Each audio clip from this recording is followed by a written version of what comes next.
Welcome to legal words. कैसे हैं आप सभी। हमने बेसिकली क्राइम के दो एलिमेंट्स कंप्लीट कर लिए, राइट।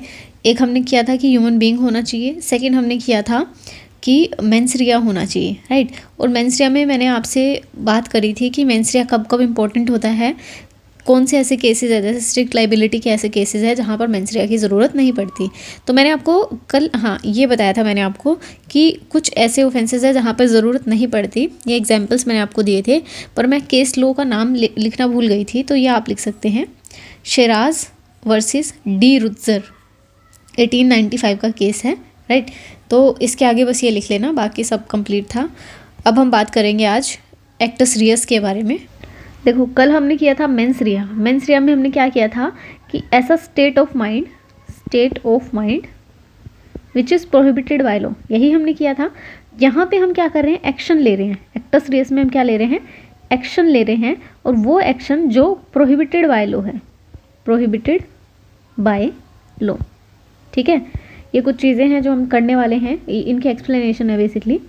तो शुरू करते हैं कॉन्सेप्ट से। मैंने मोस्टली सारा कुछ लिख ही दिया है, ऐसा कुछ समझाने वाला है नहीं, तो टोटल फोकस आपका इसके ऊपर रहना चाहिए। और कुछ चीज़ें हैं जो हम इग्नोर कर देते हैं जब हम एक्टस रियस को पढ़ते हैं, तो हम तो कंप्लीट ही पढ़ेंगे, because I have already told you कि this is a class for mains, judiciary mains, तो उसके हिसाब से ही हम पढ़ेंगे, ठीक है। तो शुरू करते हैं। तो पहला क्वेश्चन हमारे पास क्या आता है कि what is the concept of actus reus. Actus reus का बेसिकली कॉन्सेप्ट है ही क्या। तो जैसे मेंस-रिया जो है वो एक लैटिन टर्म है, सिमिलरली एक्टस रियस भी अपने आप में एक लैटिन टर्म है, जिसका मतलब है any action which is prohibited by law, right. तो देखते हैं क्या लिखा है। Actus reus is an external physical element of crime. जैसे जो मेंस-रिया था वो मेंटल एलिमेंट था, ठीक है, इंटरनली था, मेंटल एलिमेंट था, बट एक्टस रियस क्या है, it is a physical element, ठीक है। Consisting of a voluntary act, सबसे पहले जो इम्पोर्टेंट चीज़ है हमें मेंशन करनी है वो है वॉलेंटरी एक्ट है। ऐसा नहीं है कि इनवॉलेंटरली एक्ट आप कर रहे हो और then also you will be held punishable for that offence which you have done, right.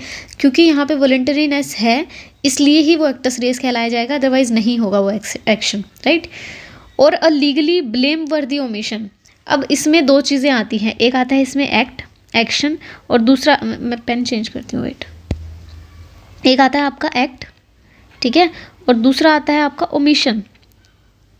यानी कि ऐसा कोई इल्लीगल एक्ट आपने किया है या इल्लीगल ओमिशन किया है। इल्लीगल ओमिशन का मतलब क्या है, you have the duty to do certain work legally but you are omitting it, तुम उसे पूरा ही नहीं कर रहे हो। फॉर एग्जाम्पल, आपका एक बच्चा है, ठीक है, छोटा बच्चा है, और आप उसको टेक केयर नहीं कर रहे, उसे खाना नहीं दे रहे टाइम पे, क्योंकि वो बच्चा तो कुछ खुद से खा नहीं सकता। तुम इल्लीगली क्या कर रहे हो, उसके खाने को ओमिट कर रहे हो, उसका ध्यान नहीं रखते हो, और तुम्हारे इस नेग्लिजेंस की वजह से, इल्लीगल ओमिशन की वजह से बच्चा जो है उसकी जान चली जाती है। तो who will be held responsible, you, ठीक है। नेक्स्ट है हमारा विच द लॉ प्रोहिबिट्स और which causes a particular harmful result, यानी कि जो एक्ट और ओमिशन तुम कर रहे हो उसका जो रिजल्ट है इट इज़ हार्मफुल, वो इलीगल है, हार्मफुल है फॉर द सोसाइटी। प्रिंसिपल क्या है इसके पीछे, it is expressed in the maxim actus non facit reum nisi mens sit rea, यानी कि the act does not make a person guilty unless the mind is also guilty. हमने पहले भी पढ़ा था जब हम मेंस-रिया कर रहे थे, तो ये कह रहे हैं कि मेंस-रिया खाली पनिशेबल नहीं होगा, ठीक है।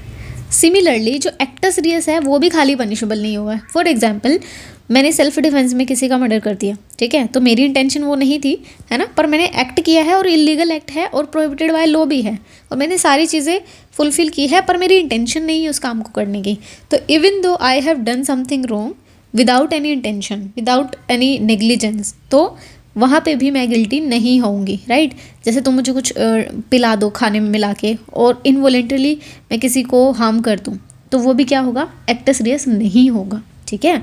नेक्स्ट है हमारा एलिमेंट्स ऑफ एक्टस रियस। अब हम ना थोड़े सेक्शंस के ऊपर जाएंगे, है ना, सेक्शंस को पढ़ेंगे, और उसके बाद जो है कुछ कॉन्सेप्ट्स हैं जो आपके लिए इंपॉर्टेंट है। इलीगल ओमिशन जब हम पढ़ेंगे और इलीगल एक्ट को हम जब बेयर एक्ट से पढ़ेंगे, तो ठीक है। तो शुरू करते हैं। एलिमेंट्स ऑफ एक्टस रियस, पहला एलिमेंट क्या है, कंडक्ट होना चाहिए, ठीक है। और कंडक्ट में क्या आएगा, आपका एक्ट भी आएगा और आपका ओमिशन भी आएगा, ठीक है। एक्ट और ओमिशन दोनों जो है आपके कंडक्ट के पार्ट होंगे। पहले देख लेते हैं एक्ट को कहाँ डिफाइन किया गया है, अगर हम आईपीसी की बात करें तो सेक्शन 32 जो है वो एक्ट को डिफाइन करता है, वेयर एज बीएनएस की बात करें तो सेक्शन 2 क्लोज 1, ठीक है। उसके अलावा इलीगल ओमिशन, इलीगल ओमिशन को इन्होंने कैसे लिखा है कि जो एक्ट है वो इलीगल ओमिशन को भी इंक्लूड करेगा, मतलब कहीं पे किसी भी ऑफेंस की डेफिनेशन में अगर वर्ड एक्ट लिखा है तो आप मान के चलना कि एक्ट में ओमिशन भी इंक्लूडेड है, ठीक है। तो ये आईपीसी का सेक्शन 33 इसकी बात करता है, और यहाँ पे सेक्शन 3 यानी कि एक 3 ही हटाना है बस, और आपका जो है बीएनएस का सेक्शन आपको याद हो जाएगा। ये हमने देख लिया। अब हम जंप करते हैं पहले सेक्शन पे, पहले सेक्शन पढ़ेंगे फिर आगे की चीज़ें देखेंगे। तो शुरू करते हैं। ये चीज़ें जो है इग्नोर करना, ये जब मैं पढ़ रही थी तो मैं लिख देती हूँ साथ के साथ, ठीक है। तो इन्हें आप इग्नोर करें, आप सीधा एक्ट की डेफिनेशन पे आए। मैं मेंशन करती हूँ, ये वाली जो डेफिनेशन है ये देखनी है आपको, ठीक है। तो यहाँ पे कह रहा है कि एक्ट जो है it denotes as well as a series of act as a single act. For example, आप एक एक्ट कर रहे हो, ठीक है। मैंने आपको चांटा मारा, वो क्या हो गया, एक एक्ट हो गया। मैंने आपको गोली मार दी, क्या हो गया, एक एक्ट हो गया, है ना। मैंने आपको एक मुक्का मार दिया, क्या हो गया, एक्ट हो गया। तो ये तो क्या है, एक एक्ट है। अभी कह रहा है सीरीज ऑफ एक्ट भी इसमें इंक्लूड होगा। सीरीज ऑफ एक्ट का मतलब क्या है कि मान लो मैंने आपको एक मुक्का मारा, ठीक है, आपको ज़्यादा कोई परेशानी नहीं हुई, आपको हर्ट हुआ, ठीक है। तो ये तो क्या हो जाएगा, आपका हर्ट हो जाएगा। अब मैंने एक और मारा, 2 मारे, 3 मारे, 4 मारे, 5 मारे, 6 मारे, जिसकी वजह से आपको ग्रेव इंजरी हो गई, ग्रेव इंजरी, ठीक है। तो ऐसा तो नहीं करूँगी ना मैं कि 1 2 3 4 5 6, आपने 7 हर्ट किए तो आपको 7 हर्ट के अकॉर्डिंग सज़ा मिलेगी, ऐसा नहीं होगा ना, क्योंकि आपको ग्रेव इंजरी हुई। ग्रेव इंजरी की वजह से ग्रीवियस हर्ट हुआ आपको, ठीक है। ग्रीवियस हर्ट की डेफिनेशन में आगे पढ़ेंगे, उसमें क्या क्या एलिमेंट्स आते हैं वो पढ़ेंगे हम। पर आप मान के चलो कि मैंने आपको 7 बार मुक्का मारा जिसकी वजह से आपको ग्रेव इंजरी हो गई और आपको ग्रीवियस हर्ट हो गया, ठीक है। तो ये कह रहे हैं कि आप 7 बार हर्ट काउंट नहीं करोगे, फिर आप कहोगे कि a series of act as a single act. अब ये सीरीज ऑफ एक्ट एक सिंगल एक्ट बन गए which is grievous hurt, grievous hurt, ठीक है। तो हम क्या कहेंगे कि इस जो ये वर्ड एक्ट है वो इसे भी इंक्लूड कर रहा है, यानी कि अगर एक बार मैंने मुक्का मारा तो वो हर्ट हो जाएगा।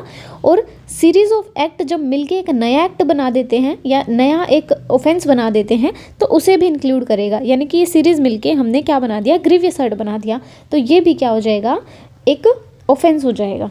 सिमिलरली अगर हम ओमिशन की बात करेंगे, ठीक है, तो एक बार मैंने आपको खाना नहीं दिया तो कोई फ़र्क नहीं पड़ेगा, 2 दिन मैंने आपको खाना नहीं दिया कोई फ़र्क नहीं पड़ेगा। इसी तरीके से मैंने आपको 1 हफ्ता 10 दिन खाना नहीं दिया और उस भूख की वजह से आपकी जान चली गई तो वो क्या हो जाएगा, मर्डर हो जाएगा। इलीगल ओमिशन हुआ और वो मर्डर हो जाएगा। यानी कि मैंने आपको मान लो 5 दिन खाना नहीं दिया, ठीक है, मेरी ड्यूटी थी आपको खाना देने की और मैं आपको खाना नहीं दे रही 5 दिन के लिए, इलीगली मैंने ओमिट कर दिया, है ना। सिर्फ हम एग्जाम्पल लेके चल रहे हैं और बहुत जगह होती है ओमिशन। जैसे आप हॉस्पिटल में हो तो मेरी ड्यूटी है आपको दवाई देने की पर मैंने नहीं दी, है ना, और इसकी वजह से आपको इंजरी हो गई, आपको ग्रीवियस इंजरी हो गई, या मैंने 2-3 दिन लापरवाही बरती, नेग्लिजेंस किया, या जानबूझ के मैंने आपको दवाई नहीं दी, इलीगली ओमिट कर दी मैंने आपकी दवाई, जिसकी वजह से आपकी जो हालत थी पहले से ज़्यादा ख़राब हो गई, यानी कि आप ग्रीवियसली हर्ट हो गए, ठीक है। तो उसके लिए ग्रीवियस हर्ट मुझे की पनिशमेंट मिलेगी, पर बाद में मैंने और आपको 2-3 दिन खाना दे दिया जिसकी वजह से आपकी जान चली गई, यानी कि मैंने इलीगली ओमिट किया जिसकी वजह से आपकी जान चली गई, आपकी डेथ हो गई, तो मैं मर्डर में काउंट हो जाऊंगी, ठीक है, क्योंकि मैं इंटेंशनली कोई काम कर रही हूँ। मर्डर के जब हम एलिमेंट्स पढ़ेंगे ना तो हम एक एक करके टिक करेंगे कि मैं वॉलेंटरली कोई काम कर रही हूँ जिसकी वजह से आपकी जान चली जा रही है, ठीक है। तो यहाँ से हमने क्या सीखा कि एक्ट में एक एक्ट भी आएगा और सीरीज ऑफ एक्ट अगर मिलके एक सिंगल एक्ट बना रहे हैं तो वो भी आएगा। सिमिलरली ओमिशन में भी सेम चीज़ होगी, है ना, कि एक बार आप अगर ओमिशन करते हो उससे क्या फ़र्क पड़ता है और आप सीरीज ऑफ ओमिशंस करते हो उससे क्या फ़र्क पड़ता है, राइट। हम आगे देखते हैं। अब हम आ गए हैं सेक्शन 3 पे, ठीक है। तो सेक्शन 3 का जो क्लोज 4 है, हाँ ये रहा क्लोज 4 है, वो हमें क्या बताता है, in every part of this संहिता except where a contrary intention appear from the context, यानी कि जहाँ पे हमें समझ आ रहा है कि एक्ट का मतलब एक्ट ही है, ओमिशन नहीं है, the word refer to act done extended also to illegal omission, तो उसमें इलीगल ओमिशन भी आएगा, ठीक है। आपको पता होना चाहिए बैरेक्ट में कौन सी चीज़ कहाँ लिखी है और अपने नोट्स में उसे जॉट डाउन करके रखोगे आप, राइट। तो सेक्शन 3 क्लोज 4, ठीक है, ऑफ BNS और सेक्शन 33 ऑफ IPC, ठीक है। चलें, तो ये हमने देख लिया कि एक्ट क्या होता है, इलीगल ओमिशन क्या होता है, एक्ट में क्या क्या आते हैं, एक्ट भी आता है और series of act forming a single act वो भी आएगा। ठीक है, चलिए आगे। इलीगल एक्ट का मतलब क्या होता है, act which is forbidden by law. ठीक है, उसे हम बोल देंगे इलीगल एक्ट। इलीगल ओमिशन क्या होता है, जहाँ पे आपकी ड्यूटी है, you are legally bound to do और परफॉर्म योर ड्यूटी, पर तुम उसे ओमिट कर रहे हो, तुम उसे नहीं परफॉर्म कर रहे हो, तो वो क्या हो जाएगा, इलीगल ओमिशन हो जाएगा। जैसे एक नर्स है, उनका काम क्या है कि आपको टाइम पे दवाई देंगी, वो अब वो नहीं दे रही, इलीगली ओमिट कर रहे हैं, वो चाहे नेग्लिजेंस करे, लेकलेसनेस करे या इंटेंशनली करे, सब कुछ क्या आ जाएगा, मेंसरिया का पार्ट हो जाएगा। हम मेंसरिया में ऑलरेडी वो पढ़ चुके हैं। और हर एक वर्ड की जो एक्सप्लेनेशन है, जब हम कोई भी एलिमेंट पढ़ेंगे किसी भी डेफिनेशन का, तो वहाँ पे हम फिर क्लियर करते हुए चलेंगे। ठीक है, चलें अब आते हैं elements of illegal act. Illegal act के एलिमेंट्स क्या क्या होते हैं, हमने बात तो कर ली कि इलीगल एक्ट होता है, अब क्या क्या उसमें आएगा इलीगल एक्ट में। पहली चीज़ आएगी वॉलंटरी बॉडीली मूवमेंट, यानी कि अगर आप कोई काम कर रहे हो तो वॉलंटरीनेस होनी चाहिए। ठीक है, जानबूझकर तुम वो काम कर रहे हो। इसमें एक केस लो है, बहुत इंपॉर्टेंट है ये वाला, pretty versus attorney general of northern island 1963 का केस है। इसमें क्या होता है, उसको एपिलेप्सी के दौरे पड़ रहे होते हैं, ठीक है, फिट्स आ रहे होते हैं, जिस स्टेट ऑफ माइंड में वो किसी को जान से मार देता है। तो कोर्ट ने क्या बोला कि because he was not in a fit state of mind, ठीक है, उसे एपिलेप्सी के दौरे पड़ रहे थे, that's why the act done by him is not covered under act serious, और वो एक्ट सीरियस में कवर नहीं होगा, तो मतलब उसने कोई ऑफेंस नहीं किया। ठीक है, नेक्स्ट है हमारा nature of act must be prescribed by law, यानी कि अगर मैं बीएनएस की बात करूं तो बीएनएस में ऑफेंसेस दे रखे हैं, उन ऑफेंसेस की डेफिनेशन बेसिकली हमें गिवन है। ठीक है, तो ये कह रहे हैं इस डेफिनेशन में जो एलिमेंट्स लिखे हैं, ठीक है, अगर उन एलिमेंट्स के साथ वो सिचुएशंस मैच होती है तो हम मानेंगे वो ऑफेंस है या वो इलीगल एक्ट है या ओमिशन है। अगर वो उस डेफिनेशन के साथ मैच नहीं खा रहे तो हम नहीं मानेंगे कि it is a illegal act और एन इलीगल ओमिशन, राइट। तो ये कह रहे हैं कि नेचर ऑफ एक्ट जो है it must be prescribed by law, यानी कि इसकी जो डेफिनेशन है वो बीएनएस में होनी चाहिए। ठीक है, नेक्स्ट है हमारा रिजल्ट मस्ट फॉलो। अब रिजल्ट मस्ट फॉलो का मतलब क्या है कि मैंने अगर मर्डर के लिए ट्राई किया, मैंने किसी को गन से उड़ाने की कोशिश की, वो बच गया, तो ये कह रहे हैं कि उसका रिजल्ट होना चाहिए, या तो उसकी डेथ हो जानी चाहिए, ठीक है, तो उसको पनिशमेंट मिलेगी। अगर ये भी नहीं होती तो इसका मतलब ये नहीं है कि उसको पनिशमेंट नहीं मिलेगी। वो कह रहे हैं कि अगर मैं मर्डर के लिए ट्राई कर रहा हूँ और उसकी डेथ हो जाती है, यानी कि रिजल्ट वो निकलता है, तो हम उसे मर्डर के लिए ट्राई करेंगे, अदरवाइज़ वो अटेम्प्ट के लिए हो सकता है। ठीक है, फिर वो मर्डर के लिए नहीं होगा, डेथ के लिए चार्ज नहीं किया जाएगा, उसे अटेम्प्ट के लिए किया जाएगा। ठीक है, अब जो मेन इंपॉर्टेंट पॉइंट आता है कोजेशन की वजह से जो है एक इंसान जो है बच भी सकता है और वो फंस भी सकता है। ठीक है, ये इंपॉर्टेंट है कॉन्सेप्ट। ऊपर वाला आपको समझ आ गया होगा, ज़्यादा मुश्किल नहीं था, टफ नहीं था, कुछ नहीं था, पर यहाँ पे थोड़ा सा ध्यान देने की ज़रूरत है। कोजेशन में दो चीज़ें आएंगी। ठीक है, पहले देखो, when the act causes prohibited result, ठीक है, आपके एक्ट की वजह से प्रोहिबिटेड रिजल्ट कॉज हुआ है, तो क्या होगा, causation links the defendant conduct to the forbidden result, यानी कि लिंक क्या है, आपने जो एक्ट किया उसका रिजल्ट क्या है, उन दोनों को लिंक, उनका जो लिंक है वो एस्टेब्लिश करेगा। विदाउट कॉजेशन यानी कि reason, there is no criminal liability for result crime, example murder, culpable homicide, grievous hurt etcetera. आगे हम समझेंगे इसको कैसे बोल रहा है ये ऐसे। कोजेशन हैज़ 2 स्टेजेस, इसमें 2 स्टेज हैं। एक होता है फैक्चुअल कोजेशन, एक सेकेंड, एक तो है फैक्चुअल और दूसरा है हमारा लीगल। तो हम पहले देखेंगे फैक्चुअल। ठीक है, इसमें ये मैगजीन देख लें, कोजा साइन क्वा नोन, कोजा साइन क्वा नोन, इसका क्या मतलब होता है, द बट फॉर टेस्ट। ये किस प्रिंसिपल पे बेस्ड है, the but for test the accused conduct would harm have occurred.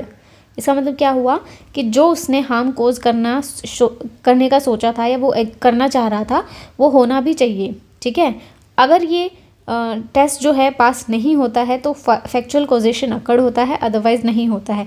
इस एग्जाम्पल से समझते हैं। देखो, D poison V's drink but V dies of an unrelated attack. अब देखो, मैंने आपके खाने में जहर मिला दिया, आपने खाना खाया पर उससे पहले आपको हार्ट अटैक आ गया, तो आप मेरे खाने की वजह से नहीं मरे बल्कि हार्ट अटैक की वजह से मर गए। यानी कि वो जो रीज़न था वो अनरिलेटेड था मेरे एक्शन का, और जो एक्चुअल रिएक्शन था उन दोनों का रीज़न जो है there is no link in between them. तो ये कह रहा है कि द बट फॉर टेस्ट का मतलब क्या है, तुमने तो एक्ट किया था लेकिन उसका जो कॉन्सिक्वेंस है वो तुम्हारे एक्ट की वजह से नहीं हुआ। तो यहाँ पे क्या है, डी की लाइबिलिटी नहीं होगी डेथ के लिए। लेकिन मैं ऐसा नहीं कह रही कि उसका अटेम्प्ट के लिए भी उसकी लाइबिलिटी नहीं है, सिर्फ डेथ के लिए उसकी लाइबिलिटी नहीं होगी। समझ रहे हो?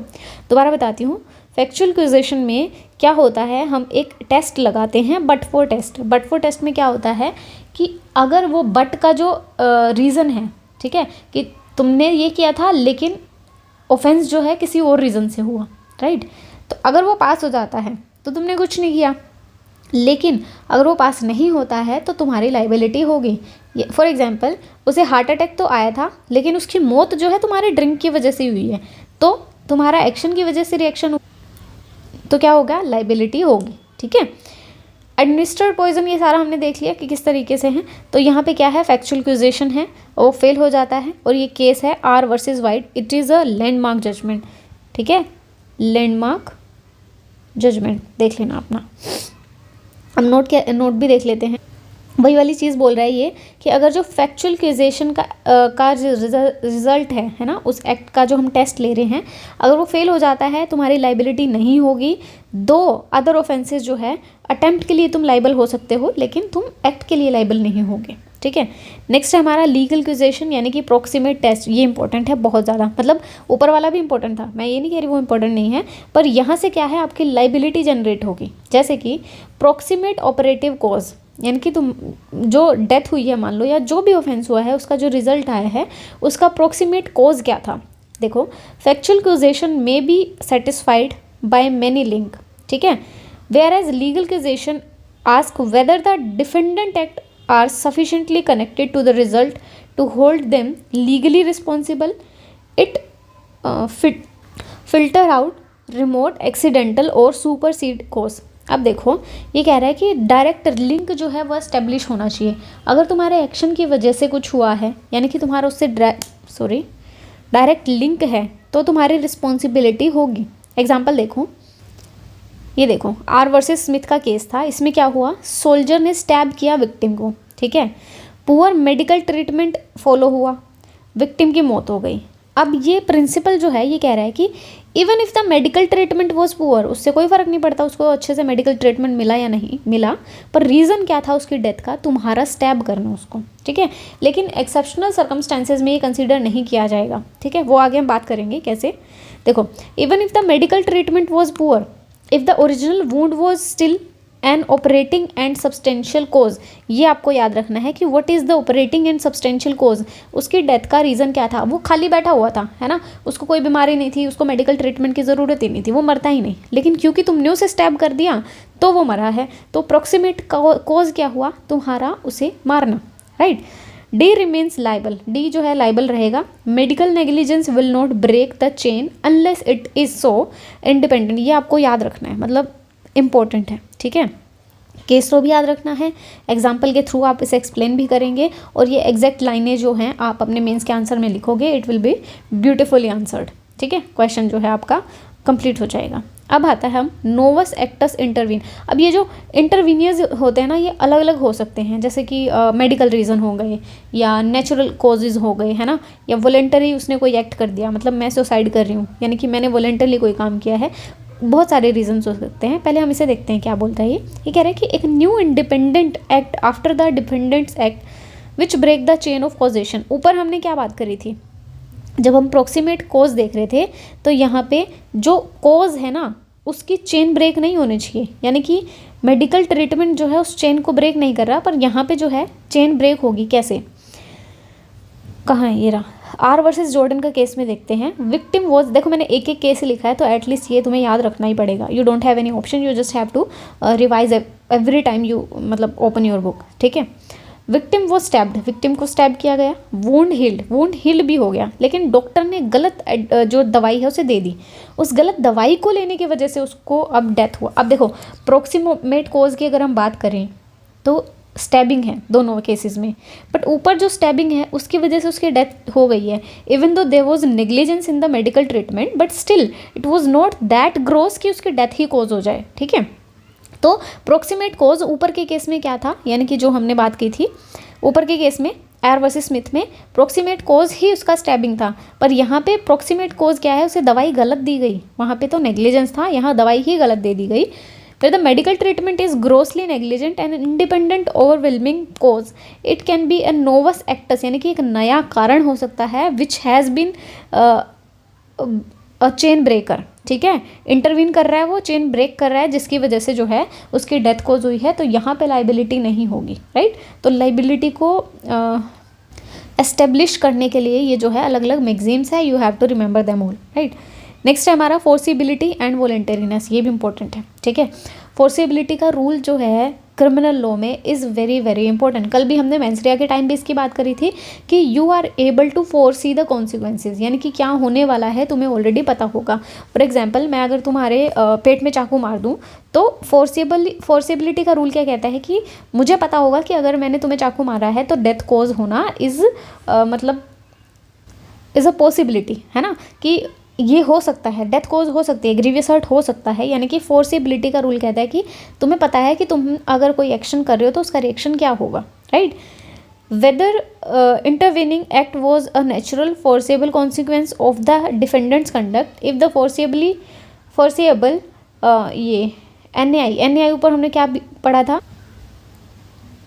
नोवस एक्टस इंटरवेनिस, यानी कि यहाँ पे इंडिपेंडेंसी ऑफ द रूल दिखा रहा है, ठीक है। तो less likely to break the chain, यहाँ पे ये जो नया रीज़न आया है ये चेन को ब्रेक नहीं करेगा अगर पॉसिबिलिटी है, ठीक है। देखो, D made sexual advances, we jumped from the car to escape. अब ऊपर क्या था, ऊपर हमने क्या देखा कि मेडिकल ट्रीटमेंट गलत दिया था जिसकी वजह से चेन ब्रेक हुई, यही था ना। अब ये कह रहे हैं कि तुम देख पा रहे थे कि अगर तुम किसी के साथ गलत करोगे तो वो बचने की कोशिश तो करेगा ना। मान लो तुम्हारे पीछे गुंडे पड़े हैं, तुम ट्रेन में हो, तुम भाग के जा रहे हो, तुम्हारे पीछे गुंडे पड़े हैं, तुम उसमें से ट्रेन में से कूद गई, ठीक है। या फिर ये जो सेक्सुअल एडवांस का केस है, यहाँ पे क्या है, वो उसे सेक्सुअली हरास करने की कोशिश कर रहे हैं लड़की को, and she was trying to escape, और एस्केप करने के चक्कर में वो कार से कूद गई, है ना। तो ये आप सोच के चलोगे ना कि अगर आप किसी के साथ गलत करोगे तो वो तो बचने की कोशिश करेगा ना, डिफेंस तो लेगा, और उस डिफेंस को करते करते वो इसको इंजरी हो गई। तो यहाँ पे ये कह रहा है कि ये जो फोर्सिबिलिटी है या ये वॉलंटरीनेस है, ये चेन को ब्रेक नहीं करेगा, तुम्हें रिस्पॉन्सिबिलिटी लेनी पड़ेगी अपने काम की, ठीक है। नेक्स्ट है हमारा बस ये लास्ट है, थिन स्कल रूल। अब थिन स्कल रूल क्या कह रहा है कि take your victim as you find them.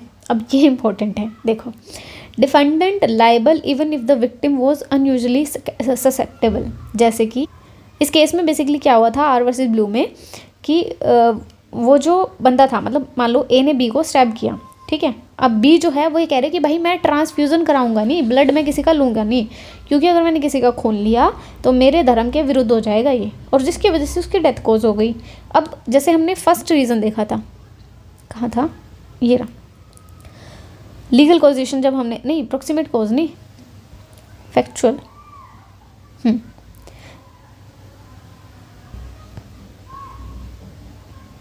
ये रहा आर वर्सेस जॉर्डन का केस। इसमें हमने क्या देखा था कि जो मेडिकल ट्रीटमेंट था वो ग्रोसली नेग्लिजेंट था, जिसकी वजह से डेथ कॉज हुई और इसकी वजह से चेन ब्रेक हो गई। यहाँ पे ये क्या कह रहा है कि मेडिकल ट्रीटमेंट में ज़्यादा कोई लापरवाही नहीं थी, पर मेन जो रीज़न था वो स्टैबिंग था, ठीक है। तो यहाँ पे इसलिए रिस्पॉन्सिबल हो गया। ऐसे ही जो स्कल कहाँ गया, एक सेकेंड, ये जो थिन स्कल रूल है इसमें ये कह रहा है कि इसमें भी आप प्रोक्सीमेट कोज ही देखोगे कि क्या था। प्रोक्सीमेट कोज क्या है इसका, स्टैबिंग है ना। उसने रिफ्यूज़ कर दिया खून चेंज कराने से अपना, क्योंकि वो उसका रिलीजन जो है उसे अलाउ नहीं कर रहा था, लेकिन उसका रीज़न क्या था, डेथ का रीज़न यही था कि उसे स्टैब किया गया। तो इसलिए ये चेन ब्रेक नहीं होगी और तुम्हें जो है रिस्पॉन्सिबिलिटी लेनी पड़ेगी, you are responsible for the death of that person, ठीक है। होप ये समझ आ रहा होगा। ये थोड़े से कन्फ्यूजिंग है, एक दो बार तुम पढ़ोगे ना तो you will be able to understand कि what I am trying to say, right. थोड़ा सा ही डिफरेंस है और तुम्हें आ जाएगा समझ में। नेक्स्ट है हमारा strict liability and acts Reis. अब इसमें ज़्यादा कुछ है नहीं, इसमें यही है कि जैसे हमने मेंस रिया में देखा था कि स्ट्रिक्ट लाइबिलिटी के केसेस में मेंस रिया होना ज़रूरी नहीं है, जैसे ड्रग्स के केसेस थे, है ना, कस्टम के केसेस थे। But in case of actus reus strict liability का रूल भी अप्लाई नहीं होगा। यानी कि देखो, तुम कुछ करोगे ही नहीं तो तुम्हारी रिस्पॉन्सिबिलिटी क्या है? कुछ भी नहीं है, तुमने करा ही नहीं ना, एक्शन ही नहीं लिया, ओमिट ही नहीं किया कुछ चीज़ को, तो स्ट्रिक्ट लाइबिलिटी कहाँ से आ जाएगी? इसलिए there is no rule of strict liability in this actus reus के सिचुएशन में। ठीक है, नेक्स्ट है हमारा इंजरी, और देख लेते हैं हम। इंजरी में बेसिकली क्या होता है, सेक्शन 44 आईपीसी जो है इंजरी को डिफाइन करता है, 214 जो है बीएनएस जो है इंजरी को डिफाइन करता है। इंजरी बेसिकली क्या होता है? इंजरी है any harm whatever illegally caused to any person in body, mind, reputation, property. ये जो है आपका प्री और मेंस दोनों का क्वेश्चन है। ठीक है, बेसिकली प्री का क्वेश्चन है, मेंस में जो है इसके साथ कुछ चीज़ें अटैच करके आपको दे देंगे। सही है, क्योंकि हम क्या बात कर रहे हैं, किसी भी ऑफेंस को होने के लिए इंजरी होनी ज़रूरी है, राइट। तो ये कह रहे हैं कि बॉडीली इंजरी भी हो सकती है, माइंड में भी हो सकती है, रेपुटेशन में भी हो सकती है, प्रॉपर्टी में भी। ठीक है, प्रॉपर्टी में राइट अगेंस्ट प्रॉपर्टी जब हम पढ़ेंगे तब देखेंगे। रेपुटेशन यानी कि डेफेमेशन के जो केसेस आते हैं। माइंड और बॉडी, माइंड ये है कि साइकोलॉजिकल कोई रीज़न हो जाता है आपके एक्शंस की वजह से, और बॉडीली तो मतलब बॉडी पे कोई हार्म हो जाना, राइट। ये देख लो, हार्म जो है caused to a reputation has been held to constitute an injury, उसे इंजरी माना गया है within the purview of section 44 IPC, right. इसका कोई ज़्यादा वो नहीं है, बस थोड़ा सा पढ़ लें, दैट इज़ इट। तो ये मुझे बताना कि आपको समझ आया है या नहीं आया है, या मैं इससे दोबारा समझाऊँ कौन कौन से रूल है। एक लीगल कॉजेशन है, ऊपर से प्रॉक्सिमेट कॉजेशन है, ठीक है। फिर अलग अलग मैगजीम है, जैसे नोवस एक्टस इंटरवीन है, उसका केस लॉ आप ज़रूर देखना, फोर्सिबिलिटी का रूल है, और उसके अलावा थिंसिकल रूल है, राइट। ये 2-3 रूल जो है आपको याद रखने हैं, अगर एग्जाम में आते हैं तो you need to explain all them. तो आज के लिए इतना ही। Hope you like the session, like share subscribe करते रहें। मिलते हैं नेक्स्ट क्लास में, जिसमें हम बेसिकली बात करेंगे स्टेजेस ऑफ क्राइम के बारे में। अभी हमने एलिमेंट्स पढ़े हैं, राइट, अब हम स्टेजेस पढ़ेंगे। स्टेजेस देती हूँ मैं नेक्स्ट क्लास के लिए, स्टेजेस ऑफ क्राइम। ठीक है, और यहाँ से हम साथ में बीएनएस भी शुरू कर देंगे। सही है, चलिए मिलते हैं फिर नेक्स्ट क्लास में। Thank you so much for watching.